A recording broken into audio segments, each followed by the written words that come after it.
असते, बाळासाहेब ठाकरेंची शिवसेना काय असते, शिवसैनिक काय असतो, गद्दारांची जागा कशा पद्धतीने दाखवली जाते हे आम्ही त्याला दाखवल्याशिवाय राहणार नाही. ह्या जिल्हा परिषद आली आणि गेले आम्हाला काय फरक पडत नाही. आम्ही काय त्यासाठी जन्मलो नाही.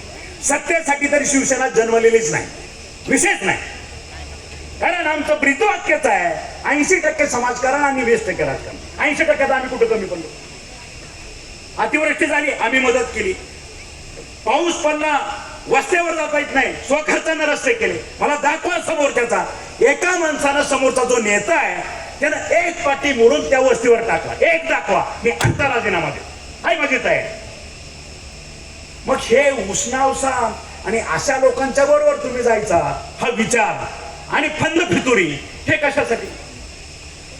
अगदी मोकळेपणाने सांगा साहेब, तुम्ही ह्या इलेक्शन मध्ये पडू नका, ह्या जिल्हा परिषद मध्ये पडू नका, आम्हाला आमचं मागासलेपण आहे, आम्हाला बरं वाटतंय, गुदगुल्या होतात, राहू द्या आम्हाला असं तसं. मला त्याच्याची काय हे नाही.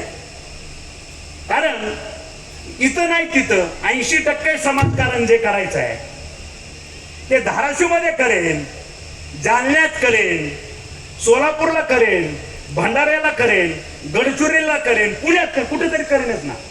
सेवा आहे, हा सेवाभाव आहे आणि आमची वृत्ती ही सेवाभावाची, आम्ही सांप्रदायिक पंथातले लोक आहे. आणि म्हणून मी परत परत सांगतो, जर एकमेकावर खुन्नस करण्याचा प्रयत्न केला तिकीट देण्याच्या बाबतीतला, तर त्या ठिकाणी पुढं इलेक्शन झालं, हे जे काही जाकीरबाई सारखे आहेत आमच्याकडं पिशवीतले अस्त्र, त्यांना स्पष्ट सांगतोय, आदेशित करतोय नाना वगैरे यांना की ही पुन्हा 3-4 वर्ष नीट जगता कामा नये. त्याचा बंदोबस्त सगळ्या शिवसैनिकांनी करायचा, हे देण्यात ठेवा. कारण सत्ता आल्यानंतर ज्याला जिल्हा परिषदचं सदस्य व्हायचं आहे, ज्याला तालुका पंचायतचं सदस्य व्हायचं आहे, ठीक आहे ना, पण तुमच्या आमची मान आमची कॉलर ताट होणार आहे. तिथला धंदा काय कॉन्ट्रॅक्ट बिंट्रॅक्ट असेल माझ्याकडे या ना, मी आहे ना इथं बसलोय. तुम्हाला त्या कॉन्ट्रॅक्ट मधून 4 पैसेच कमवायचे आहेत ना, सदस्य काय व्हायचं आहे, कारण काय, आम्हाला कॉन्ट्रॅक्ट करायचं आहे, ठीक आहे. मग ठीक आहे, तुला सदस्य समजा तिकीट मिळत नसेल, तुझ्या 5 वर्षात किती कॉन्ट्रॅक्टरशिप होती तेवढी माझ्याकडे पैसे घेऊन जा. अजून काय सांगू, अण्णा झोपू नका, झोपायचं नाही, कान देऊ नये का.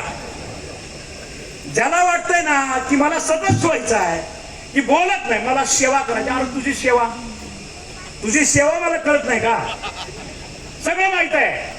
तुझ्या मनात जे आहे, मी कुठेही ओपन करणार नाही, तू गुपचूप माझ्या केबिन मध्ये, साहेब मला तिकीट देऊ नका, मला हे 5 वर्षासाठी एवढं लागतंय, तुला रुपये लागतोय ना, 2 रुपये देतो तुला, त्याचं काम कर.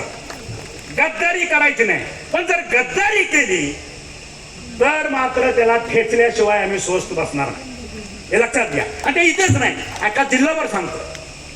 त्यावेळेस आपल्याला जिल्हा परिषदेवरती माननीय उपमुख्यमंत्री एकनाथजीभाई शिंदे यांच्या माध्यमातून धाराशिव जिल्हा परिषदेवरती आपल्याला भगवा फडकवायचा, हे प्रत्येकाने शपथ घ्या, मागे नाही राहायचं.